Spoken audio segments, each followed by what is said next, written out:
بسم اللہ الرحمن الرحیم۔ مدینہ میں ایک یہودی تھا۔ وہ ملک شام گیا تاکہ تجارت کے لیے کچھ سامان خریدے۔ سامان خرید کر جب وہ واپس آ رہا تھا تو اس کی نظر ایک غلام پر پڑی جس کا رنگ بہت کالا تھا۔ وہ کسی لحاظ سے بھی خریدنے لائق نہ تھا۔ یہودی نے سوچا کہ اگر وہ اسے خرید لے اور اپنے شہر مدینہ میں جا کر مہنگے داموں بیچ سکتا ہے اور نفع کما سکتا ہے، چنانچہ اس نے وہ غلام خرید لیا جس کا نام سالم تھا۔ مدینہ میں پہنچا اور سارا سامان 3 دن میں بیچ دیا، لیکن سالم کا خریدنے والا کوئی نہیں تھا۔ ہر کوئی اس کی شکل و صورت دیکھ کر نظر انداز کر دیتا تھا۔ یہودی نے غلام سالم سے کہا کہ وہ سامان پکڑ کے دھوپ میں کھڑا ہو جائے تو لوگ یہ سمجھیں گے کہ غلام بہت محنتی ہے اور دھوپ میں بھی کام کرتا ہے، تو وہ خرید لیں گے۔ سالم نے ایسا ہی کیا، لیکن لوگ ہوشیار تھے۔ انہیں پتہ چل گیا کہ یہ غلام محض مالک کے حکم پہ کھڑا ہے۔ مدینہ میں ایک خاتون تھی جو اپنی خدا ترسی کی وجہ سے مشہور تھی۔ انہوں نے جب غلام کو دیکھا تو اسے خرید لیا۔ اس خاتون کا نام تھا فاطمہ تھا۔ مکہ سے ایک صاحب مدینہ آئے جس کا نام حذیفہ تھا۔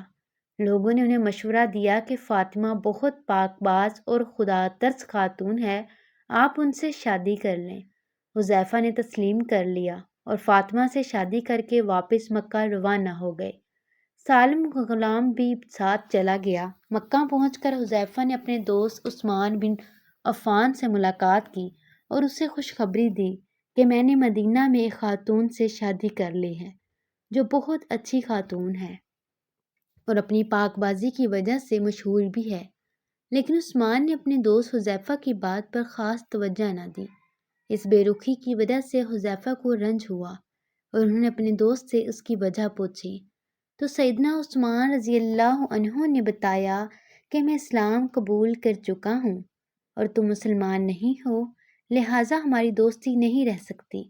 حذیفہ جانتے تھے کہ عثمان بہت سمجھدار انسان ہے، وہ کوئی بے فائدہ کام نہیں کر سکتا، لہٰذا اپنے دوست کو کہا کہ میں بھی اسلام قبول کروں گا اور اپنی زوجہ فاطمہ اور غلام سالم کے ساتھ اسلام قبول کر لیا۔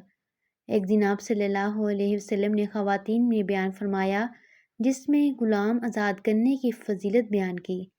فاطمہ نے گھر آ کر سالم کو آزاد کر دیا، لیکن سالم نے کہا میرا ملک شام بہت دور ہے، آپ لوگ بہت اچھے ہیں، اس لیے میں آپ کو چھوڑ کر نہیں جاؤں گا۔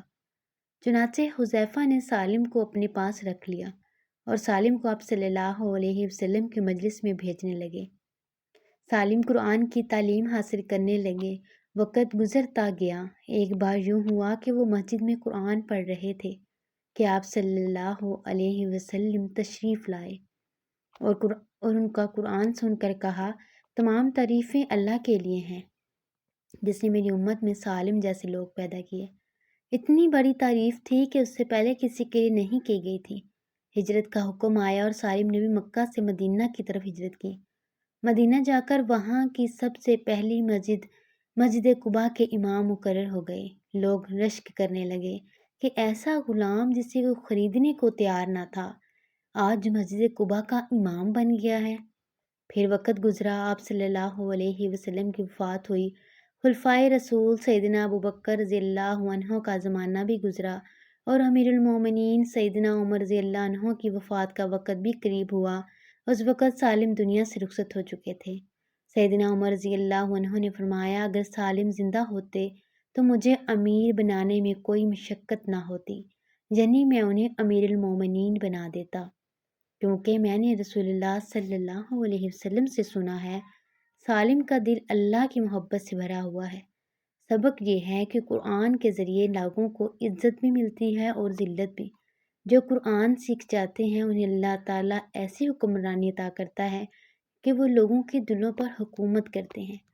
سالم جن کو کوئی غلام کی صورت میں خریدنے کو تیار نہیں تھا، انہیں قرآن نے کیسی عزت سے نوازا ہے۔ پیارے ناظرین، اسلامی واقعات سننے کے لیے چینل کو سبسکرائب کریں، ویڈیو کو لائک کریں اور کوئی بھی غلطی ہو تو معاف فرمائیں۔ شکریہ۔